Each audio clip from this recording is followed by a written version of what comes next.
So in this video, I'm going to break down how we typically shoot an interview for our clients to get that Netflix sort of feel when you're shooting your interviews. I'm going to be breaking down the lighting conditions, like talking about your rim light, your hair light, the ambient lighting in the background, what to look out for when you are shooting an interview, and hopefully from this video you'll learn something and you can implement it into your business when shooting interviews. The first thing that I want to break down is what to look out for in the background. Oftentimes when I'm filming interviews, some people say, well, there's that thing in the background, it looks a bit weird. For example, we've got some ladders and some bits and bats in the background, but rather than thinking them as objects, think of them as shapes and how you can use them shapes to create some interesting textures in the background. Because for example, when someone's sat here, everything in the background is going to be out of focus. So yeah, in a nutshell, think of objects as shapes and how you can light them and create textures from them shapes. So I'm just going to jump onto the iPad now and give you a bit of a breakdown on lighting and what makes this have that Netflix sort of feel to it.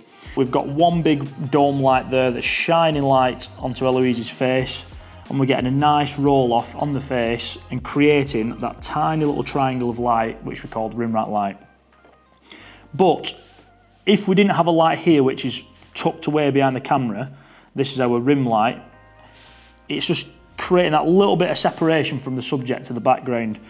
Because we have got two lights in the background, this light and this light, that's given us separation, but if we didn't have them, you'd see that rim light look a lot more sort of sharp and create that separation from the background. Not every time when you are filming interviews you are going to have a monitor screen and ambient lighting, but just look around, have a look at things, have a look at the tiny little LEDs on machines or things that you can pull into the frame that just helps tell the story. But hopefully that gives you a bit of a breakdown on the lighting. It might not, it might just look like a load of scribbles on a page, but it makes sense to me. And if it makes sense to me, it might not make sense to you, but hopefully it does. I'm going to turn all the lights on now and sort of give you a full breakdown on why I've put a light here, why I've put a light there, and all that stuff in the back. So you just give it a clap and it's going to change now. Whoa, the lighting's changed, how mad's that? So you can see this doesn't look very interesting. Obviously all the studio lights are on, let's say the office lights, and it just looks a bit bland. So typically once we've got our frame sorted and we've got both camera angles looking nice and bonny, we've got some nice textures in the background, the first thing that we want to do is put a key light. And usually this goes 45 degrees from your subject, and what that typically does is it lights this side of the face, and from that you're going to have a nice bit of negative fill here that again we'll break down in a second. So first thing to do is turn all the lights off. So this looks very weird, this setup, but what we've done is we've positioned a light here just to sort of light this side of her face up. As you can see, this side of her face is really dark. Sorry Eloise for like waving my hand over your face, but we want to try and position the light that you get. You don't want to go too far with it where you can't see her other side of the face. So what I typically do, if you're working with a dome, is just pull the light until you start to see a little bit of a triangle on that side of the face, and that is called rim rack lighting or rim summit. Basically, a famous painter used to paint with a little triangle, and that's what we're trying to achieve there. So now that we've put our key light and we've got a nice light on her face, what we want to do is start to light this back side of the face to what we class as like a key light, a rim light, and that basically just separates the person from the background. So we're going to try that now. Bosh. What we wanted to create in this particular shot is to showcase that we're in a studio setting, we have the facilities, so when our clients watch the videos, they can see that, bloody hell, they've got a nice looking studio. So to create that, we want to create some ambient light in the background, and obviously this isn't gonna work to every business, but it applies to our business. So what we're gonna do is we're gonna put the lights in the background to showcase that we actually have a studio space. And again, just creating that story within this interview. Turn this on. There we go. Now you can see it starting to shape up a little bit. I'm going to look behind the camera because we've only got this camera and this camera. And Jack's on holiday as well, so as you can see, it's looking nice and bonny. It's we're looking all right now, we're looking all right, we're creating a bit of dramatic scene. The lighting has transformed the scene completely.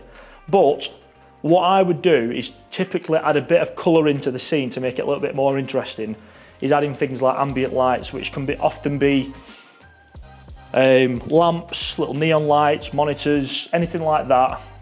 If you're filming anyone within like the tech space, using the lights and the little LEDs on machines can just create that nice little bokeh effect to just make your scene look a little bit more interesting. All right, Louise? Yeah. So now what we're going to do is we're going to put this monitor on. You can start to see that the scene start to shape up a little bit, but this area here, I still think can be a little bit more interesting.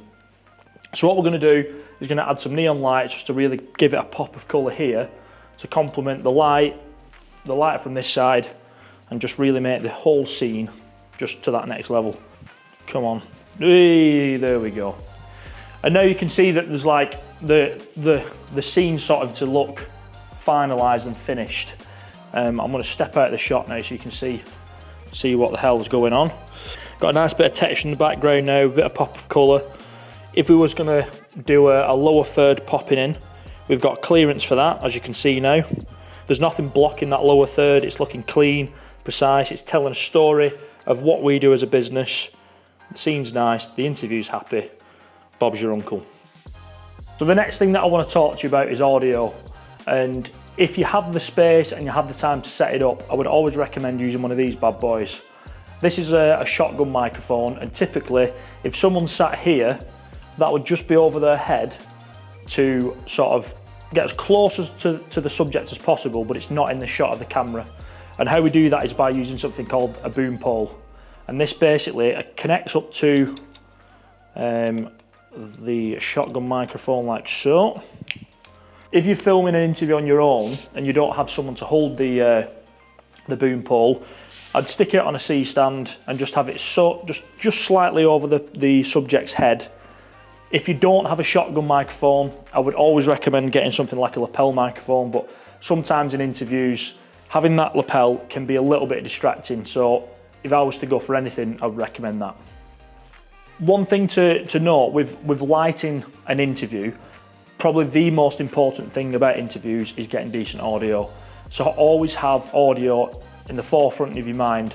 If you just point the camera this way, Eloise, we've literally built an audio panel, and obviously you can't take this everywhere, but getting decent audio, putting some sound panels, putting a blanket up, whatever it is, can really, really transform the audio when you're in them rooms where there's a slight echo. No one likes an echoey room, do they? This is like a very simple breakdown of this particular interview. I'm going to do a series of these interviews and lighten certain situations up. So hopefully that when you're watching these videos, you get a bit of information out of it and you can implement it into your business. If you've liked this video, make sure you like, subscribe, ask me any questions in the comments and I'd be happy to help. But yeah, that's it, Eloise. Now we edit. Edit time, the fun bit. Spot on. Cool.